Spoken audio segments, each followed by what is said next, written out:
We talk about the importance of being honest and authentic, and that's a lot of what mental health is.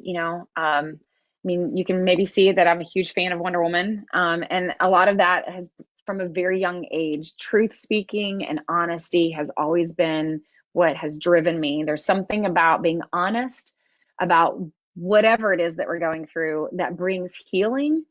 And in the mental health culture, we say secrets make you sick, whether that's addiction or whether that's infractions and moral failings, or you could apply that in so many ways. But it's been something that's just like, if there's anything that drives me, it is the importance of honesty and truth, and that secrets make you sick. And so I think I have given so much of my life over to helping people just be honest with whatever it is that they're going through. And so our culture, our military spouse culture, I often use the metaphor of it being like we're a shaken up Coke bottle. And what happens is either we're going to implode or we're going to explode if we don't let some of the pressure out. And counseling is a great opportunity to kind of twist the cap and just let some things out appropriately so that you don't explode or implode. And by the way, if you're an exploder or an imploder, usually based off of your personality style, right? Introverts tend to implode. That looks like anxiety and depression and kind of isolating yourself and not reaching out to your community for support. And you have your exploders that kind of go into a fit of rage or go into spending or doing things that were outwardly destructive. And so what's happening is people are starting to twist the cap. Spouses are starting to twist the cap and test out, where can I start being honest? Where can I start talking about things? And by the way, I don't think spouses are even bringing it to their own marriages, because when you go to your spouse and you want to say, I'm struggling. I don't know if I can move again. I don't know if I can watch my kids go through this again. I don't know if I can go through another deployment again.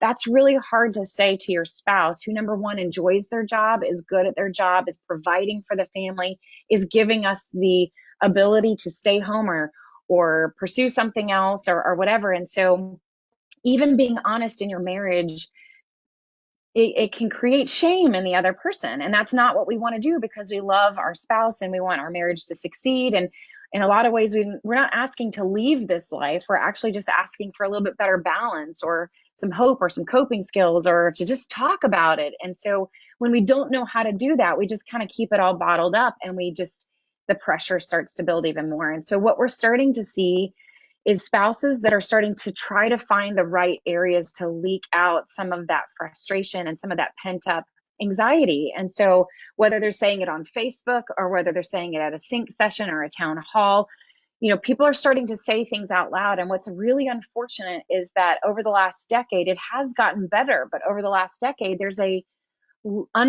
undercurrent of bullying and shaming that happens in the spouse culture, where we start to say, you're just being negative, or you're not, pull up your big girl panties and drive through it. Or, I just had a conversation the other day last week with some good friends of mine when I was talking about the fact that, this deployment has not been the easiest deployment that I've gone through, even just for me as a clinician. I had a breast cancer scare. My kids got COVID the week after.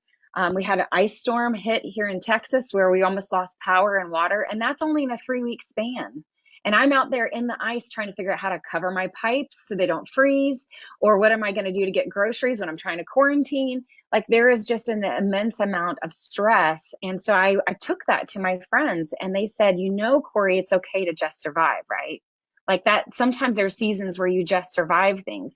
But there's something about our culture as spouses where for some reason that's not an option. For some reason it's not an option to just survive through something.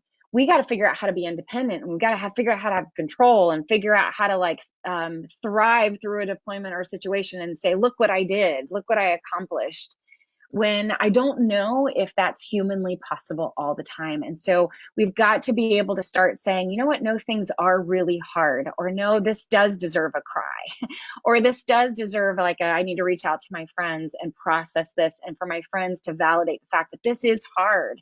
And so those are appropriate ways for us to start twisting that cap, so that we're not, putting it out on Facebook, because I'm seeing that as well. People are starting to say, I've even seen some spouses reaching out to commanders and going, this is not okay for our life or our family to be treated such and such way.